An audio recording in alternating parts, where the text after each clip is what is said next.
Well, hello there. Have you ever looked at a family tree, perhaps your own? They can be quite interesting, can't they? You might find a surprising ancestor or two. But imagine a family tree that stretches across an entire continent. Imagine it twisting and turning, with branches looping back on themselves in the most peculiar ways. That, my friends, is rather like the family tree of European royalty. It's less of a tree, perhaps, and more of a wonderfully intricate, sometimes bewildering tapestry. A grand, sprawling saga of who married whom and why. These royal genealogies are not just lists of names and dates. They are stories packed with drama, power, and sometimes rather unfortunate genetics. Think of it as history's ultimate soap opera, but with crowns and kingdoms at stake. For centuries, the ruling houses of Europe were all rather closely related. It was like a very exclusive club where membership was strictly by birth or marriage. Understanding these connections is quite key to understanding European history itself. These were relationships that could forge mighty alliances between nations. So let us embark on a little journey, shall we? We'll delve into this remarkable world of royal interconnections. Now, when we talk about royal families keeping it well in the family, one dynasty often springs to mind, the Habsburgs. Goodness me, the Habsburgs were masters of marrying their relatives. For centuries, they ruled vast swathes of Europe, from Spain to Austria, and they were determined to keep it that way. Their motto was Bella gerant Ali, to Felix Austria nube. This rather optimistically means, let others wage war, you, happy Austria, marry, and marry they did. Often to cousins, nieces, or other close relations, all to consolidate power and territory. This had some, shall we say, noticeable consequences. The most famous, or perhaps infamous, is the Habsburg jaw. This rather prominent lower jaw, often accompanied by a thick lower lip, became a distinct family trait. It was passed down through generations, a clear genetic marker of their selective breeding program. Poor Charles II of Spain was a particularly extreme example. He was the product of so many generations of inbreeding that his family tree looked more like a wreath. His health was terrible, and he was, sadly, unable to produce an heir, which led to a rather enormous war. Many other royal families across Europe engaged in similar practices.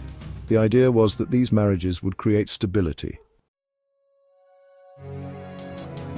Let's hop across the English Channel, or La Manche if you prefer, to Great Britain. Here we find a queen who became, quite literally, the grandmother of Europe, Queen Victoria. A remarkable woman, she reigned for a very long time, over 63 years in fact, and during that time she and her beloved husband, Prince Albert, had 9 children. 9. And these children, well, they didn't just stay at home, they married into royal and noble families all across the continent, spreading Victoria's lineage far and wide. Her descendants ended up on the thrones of Germany, Russia, Greece, Spain, Norway, Sweden and Romania, among others. By the early 20th century, many of Europe's crowned heads were Victoria's grandchildren or great-grandchildren. This created an extraordinary network of familial ties linking the major powers. Kaiser Wilhelm II of Germany was her grandson. Tsarina Alexandra of Russia was her granddaughter. King George of Great Britain was also her grandson. This widespread intermarriage had significant implications. Victoria was a carrier of haemophilia, a rare blood-clotting disorder. Through their marriages, haemophilia, the royal disease, appeared in the Spanish, German, and most famously, the Russian royal families. In today's world, most people marry for love, companionship, or perhaps shared interests in collecting antique teapots. For European royalty through much of history, however, marriage was a rather different proposition.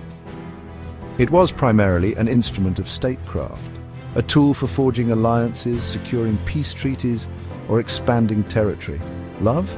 Well, if it happened, that was a delightful bonus, but it certainly wasn't the main requirement on the checklist. The happiness of the individuals involved often came a distant second to the needs of the kingdom. Think of royal weddings as high-stakes diplomatic summits, but with more elaborate dresses and, one hopes, better catering. A princess from one kingdom might be married off to a prince or king of another to seal a pact. These unions were meticulously negotiated, with dowries, territories and succession rights all part of the complex bargaining process. It was business, pure and simple, conducted at the altar.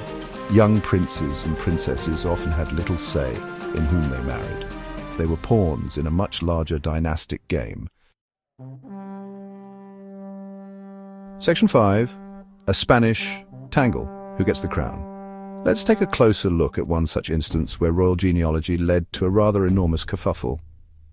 I'm talking about the War of the Spanish Succession.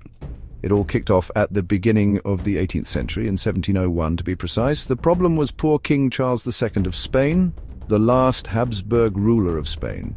As we mentioned earlier, he was the product of generations of inbreeding. He was plagued by ill health his entire life and crucially died without any children to inherit his vast empire. Now, Charles II's empire wasn't just Spain. It included territories in Italy, the Netherlands, and vast swathes of the Americas. So who would get all this? Well, Charles II, in his will, named Philip, Duke of Anjou, as his successor. Philip was the grandson of King Louis XIV of France. This was a bit of a shocker for other European powers, especially the Holy Roman Emperor Leopold I, who was also a Habsburg and had a strong claim himself through his own family ties to the Spanish line. The thought of France, already a dominant power, effectively controlling Spain and its empire was alarming to many. Section 6, The Great War, a family squabble goes global. Fast forward about 2 centuries to the early 20th century. Europe was a tinderbox of political tensions, nationalism, and arms races. And sitting on the thrones of some of the major powers were rulers who were, remarkably, very closely related. King George V of Great Britain, Kaiser Wilhelm II of Germany, and Tsar Nicholas II of Russia were all cousins. The Kaiser and the King were first cousins, both being grandsons of Queen Victoria. The King and the Tsar were also first cousins, through their mothers, who were Danish princesses and sisters. One might think that such close family ties between monarchs would help prevent a catastrophic war. Perhaps they could just have a quiet word, a family chat, to sort things out. Indeed, before the war, Tsar Nicholas and Kaiser Wilhelm exchanged a series of personal telegrams, affectionately known as the Nicky Willy telegrams, trying to avert the crisis. They addressed each other as Nicky and Willy and spoke of their shared desire for peace. Section 7, Romanovs and Windsors. A tale of two cousins, two fates.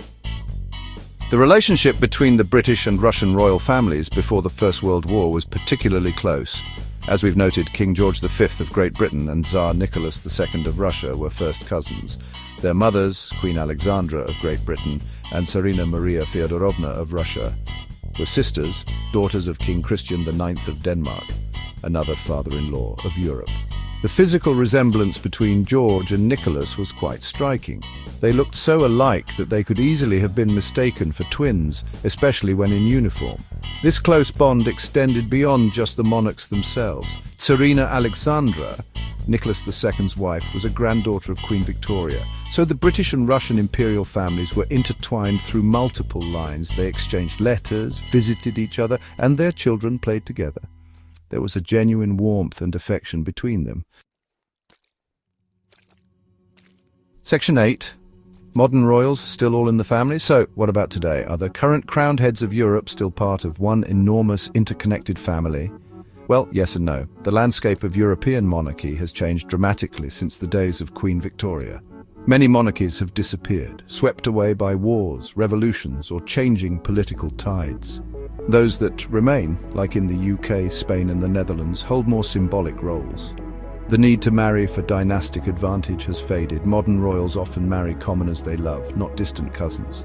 Think of King Charles marrying Lady Diana, or Prince William marrying Catherine Middleton, or King Felipe marrying Letizia Ortiz Rocasolano, a former journalist. These are matches based on personal connection, not political calculation. However, many of today's European monarchs still share common ancestors. Queen Victoria and King Christian IX of Denmark remain prominent links. For instance, King Charles and King Felipe are both descendants of Queen Victoria. Section 9. Conclusion: the enduring echoes of royal blood. So, there we have it.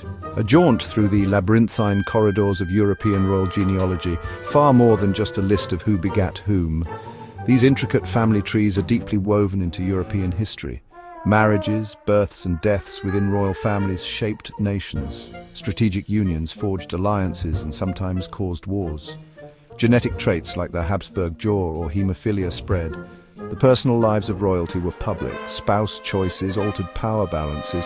Failure to produce an heir could cause crises. Even close familial ties couldn't withstand national interests. It's a complex interplay. Today, monarchy's role in Europe has evolved. Grand dynastic strategies are now history.